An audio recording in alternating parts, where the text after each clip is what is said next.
It's your girl T here, back with the Tuesday vid. Yeah, I know you guys are having a beautiful, blessed day because we're tea timers. It's absolutely what we do. Our affirmation of the day is I am all I ever needed. I am all I ever needed. We're tea timers. The only people we need is ourselves, to be frank and upfront. For anyone who's new here, I am a manifestation coach, helping your day get easier one day at a time. And I love y'all. So I wanted to discuss today a topic that has come up from 10 to 12 different people. So I'm going to retouch the topic. And it is, how come when I'm manifesting for my SP and self-love, I suddenly drop the resistance and I suddenly drop almost the desire to even care about my SP anymore? What is that? Well, congratulations. You have now got into the zone of dropping the neediness for your desire. And what do I mean by that? So when we are affirming from a place of neediness or desperation, we have an attachment to the outcome of our desire. We're so hell-bent on getting the SP. We're so focused, hyper-focused on every little thing they do, every little movement that they make or don't make, therefore, rather. And we have an attachment to it, a toxic attachment to the outcome of our SP. Without our SP, we're not relevant. Without our SP, we're not loved. Without our SP, and so on and so forth. When you start affirming for yourself and start falling in love with yourself and realizing how valuable and how much of a boss you are, you suddenly will, not always, but a majority of the time, you'll hit a spot where you don't really care anymore if your SP reaches out to you or not, because you know your worth and value. You know that you have it all going on for you. You know you're the prize, and you know that you could pick anybody in your reality and they're lucky that you have picked them. And you have this calm and peace within yourself where you know with or without your SP, you're going to be okay. And you think about them less, you affirm for yourself more, and you're more focused on making yourself feel good, living in your moment, and reaching your own goals and dreams and desires. This is a beautiful point and place to be at, because you have now put yourself on the pedestal and lowered the pedestal for the SP.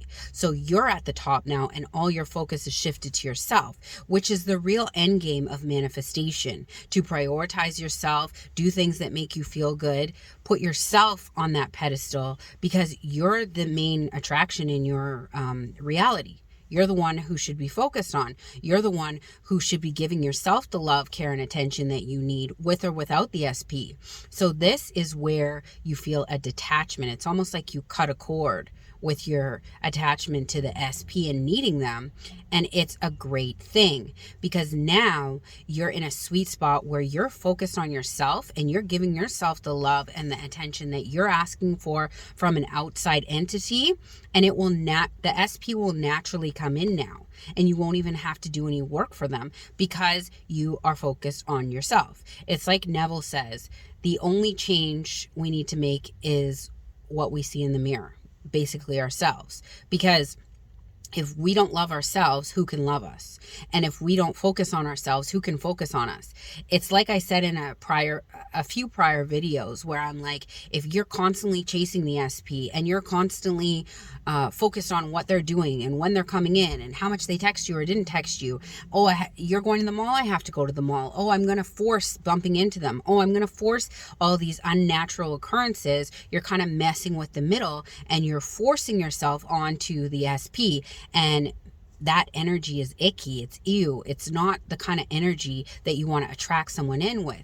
If you're chasing someone, how are you attracting them at the same time? Where if you're calm, cool, and collected, you're focused on your own stuff, you know the SP's there, but you're like, hey, I'm here. You know where to find me. This will naturally draw them into you, because you truly love yourself. You're truly putting yourself first. So it allows them to come in as a natural chaser or attractor. You're an attractor for them to attract into you, because you're not chasing after them and, giving off that needy, attached energy. So when you guys are asking me, how come I don't care anymore? The resistance is gone, or I've brought in a new SP that matched everything on my criteria.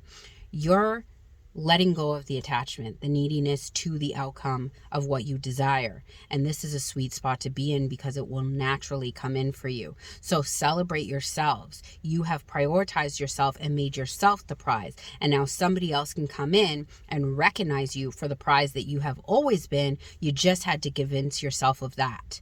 And your subconscious will bring in your desire the easiest way possible. So if you are less focused on the SP and somebody else comes in that looks like the SP, talks like the SP, but is an upgraded version of the SP, and you want to spend time with them and they have more of your attention than the SP does, go for it. There's no rules in your reality that you have to end up with the old SP. You can always end up with the old SP if you want to, but if there's an upgraded version of them and you drive better with them, who cares? Do it. It's your reality, your rules. It's up to you what you want to do with all that attention y'all are going to get. I know you will. If you guys have questions about this, you know what to do. Ask them below. And I love y'all, but not as much as you should be loving yourselves. Have a beautiful, blessed Tuesday. Bye.